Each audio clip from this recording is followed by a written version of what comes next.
అసత్యాలు వద్దు, వాస్తవాలే ముద్దు. ప్రజలకు ప్రభుత్వానికి అనుసంధానం. NK news.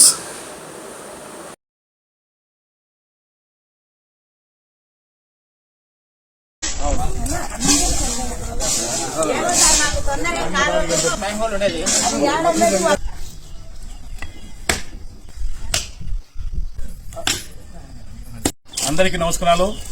కడప నగరం 4వ డివిజన్ బీడీ కాలనీలోని మసీదు సందులో సీసీ రోడ్డు ప్రారంభించడం జరిగింది. గత కొన్ని సంవత్సరాలుగా ఇక్కడ ప్రజలు రోడ్డు లేక చాలా అవసరం పడతా ఉంటే గతంలో గెలిచిన అనేక మంది ఎమ్మెల్యేలు కూడా స్పందించకపోవడం చాలా బాధాకరం.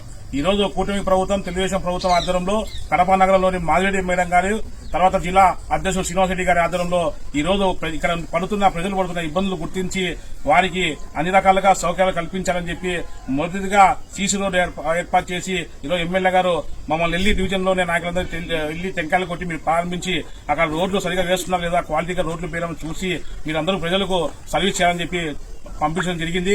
ఈ రోజు మేము ఒకటే చెప్తా ఉన్నాం, కూటమి ప్రభుత్వం సంక్షేమం, అభివృద్ధి వైపే ఈ రోజు ముందుకెళ్తా ఉన్నాయి. ఇక్కడ స్థానికులు కూడా ప్రజలు కూడా చాలా సంతోషపడుతున్నారు. భవిష్యత్తులో కూడా 4వ డివిజన్ లో అన్ని చోట్ల కూడా వీధి లైట్లు గానీ, సీసీ రోడ్లు గానీ, కాలువలు గానీ మా ఎమ్మెల్యే మావిరెడ్డి గారు, అలాగే మా పార్లమెంట్ అధ్యక్షుడు పొలిటికల్ సభ్యుడు శ్రీనివాసరెడ్డి గారి ఆధ్వర్యంలో ఇక్కడ అభివృద్ధి చేసుకుంటామని చెప్పి మా డివిజన్ నాయకులందరూ ఇక్కడ ఉండే ప్రజలకు హామీ ఇస్తా ఉన్నాం. చేస్తామని చెప్పి చెప్పిన వాళ్ళే ఈ రోజు మావిరెడ్డి మేడం ఎమ్మెల్యే కావడము, ఆమె కూడా ఇక్కడ 4వ డివిజన్ లో ఇక్కడ బీడీ కాలనీలో మసీదు సంస్థలో చాలా ఇబ్బంది పడుతున్నారు. ఇక్కడ రోడ్డు వేయాలా, వీళ్ళకి ప్రజలకు ఆదుకోవాలనే ఉద్దేశంతో ఈ రోజు ప్రభుత్వం రాగానే మనం ఇక్కడ రోడ్డు పెట్టడం జరిగిందమ్మా. ఇది ఖచ్చితంగా తెలుగుదేశం ప్రభుత్వము, మావిరెడ్డి గారు, శ్రీనివాసరెడ్డి గారి ఆధ్వర్యంలో ఈ రోడ్డు శాంక్షన్ చేయడం జరిగింది. ఇక్కడ నేను డివిజన్ చేరుకున్నా మీకు అందరికీ తెలుసు. గతంలో కూడా మీ ఇళ్లకని తిరిగి ఓట్లు వేయమని చెప్పి అడిగాం. మీకు ఖచ్చితంగా అభివృద్ధి చేస్తామని చెప్పి మాట ఇచ్చినాము. ఆ మాట ప్రకారమే ఈ రోజు నిలబడి మీరు ఖచ్చితంగా దగ్గర నుండి మేము చేస్తున్నాం. రేపు ఈ రోజు కూడా మీరు అందరూ స్థానికులందరికీ నిలబడి సరిగా వేయకపోయినా ఏదైనా లోపాలు ఉన్నా కూడా మాకు ఇన్ఫార్మ్ చేయండి. మేము ఎమ్మెల్యే దృష్టికి తీసుకెళ్లి క్వాలిటీగా రోడ్డు వేసి మీకు అన్ని రకాలుగా సహకరిస్తామమ్మా.